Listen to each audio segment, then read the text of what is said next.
She called the cops and screamed, "Arrest him!"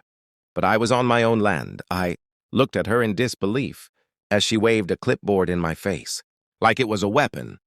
The woman in red, sharp suit and sharper voice stood on the dock, pointing at my yacht like it was some kind of crime. "This dock is community property. You can't just park your junk here," she spat. My yacht wasn't junk. I worked 30 years for it. I stayed calm, leaned back in my chair, and took another sip of my drink. "Funny," I said softly, "because the deed in my pocket says otherwise." Her face tightened, her eyes darting like she hadn't expected me to have an answer. She slammed the clipboard shut. "The HOA doesn't allow boats of this size. Move it or pay the fine." The lake breeze cooled my face, but heat rose in my chest. She wasn't the HOA president. She wasn't even on the board. She was just Karen, self-appointed enforcer of fake rules. But when flashing lights rolled down the gravel road, my calm smile faded. She had actually called the cops. The two officers stepped out, hands resting on their belts. Karen marched up to them, pointing at me like I was a criminal. "There he is, trespassing on HOA property, blocking access, breaking every rule in the book." Her words hit the air like gunshots. One cop looked at me, the other at her. I stood slowly, keeping my voice even. "Officers, this is my dock, my land. She has no authority here." Karen laughed, a cruel, sharp sound. "Show them your fake papers, go on." "He's lying. He forged everything. He doesn't belong here." Her confidence was unsettling. But her mistake was underestimating me. I pulled the folded deed from my pocket and held it out.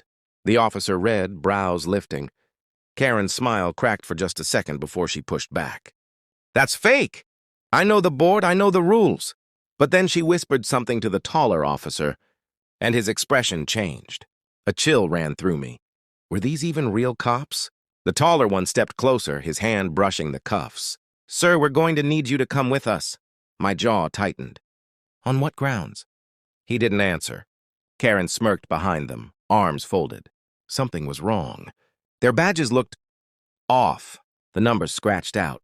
The car had no county logo, just flashing lights bolted to the roof. My gut screamed at me. These weren't real officers. "You're making a mistake," I said quietly, raising my hands halfway. Karen snapped, "Take him away! He doesn't belong here. People like him never do." Her words dripped with venom. My blood boiled, but I stayed still. Because I knew something she didn't. I wasn't just some old man with a yacht.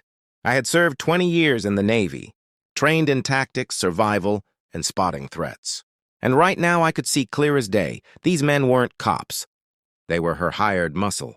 Karen strutted closer, her heels clacking on the wooden dock.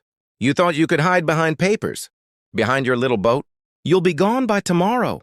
I tilted my head, watching her confidence grow. She didn't notice the small camera on the corner of my dock, blinking red, recording every word, every fake badge, every threat. "Funny," I said, my voice low but sharp. "Because the real sheriff's office installed those cameras last month." Her face drained of color. The fake officer froze. The taller one cursed under his breath. The dock suddenly felt electric, tension pulsing in the air. Karen tried to recover. You think anyone will believe you? You're just some washed-up old man clinging to a boat." I leaned forward, locking eyes with her.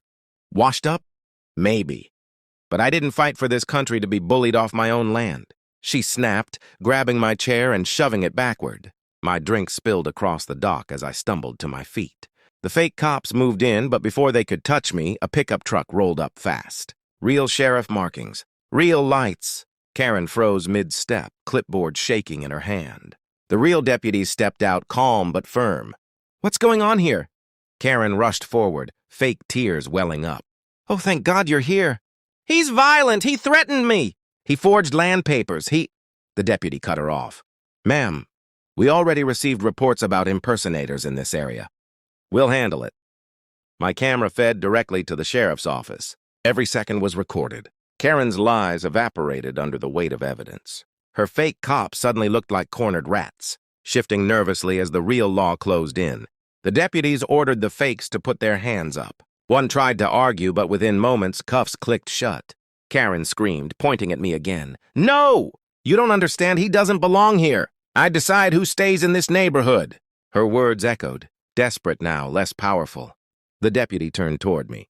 Sir, we have all your land records, and your surveillance matches our files. You're the rightful owner. Karen's knees buckled. She dropped her clipboard, papers scattering across the dock like dead leaves. Neighbors started peeking out from behind fences, phones in hand recording everything. She had played queen for too long, and now her throne was collapsing. My voice carried steady over the silence. You just judged the wrong man. Karen's last card was rage.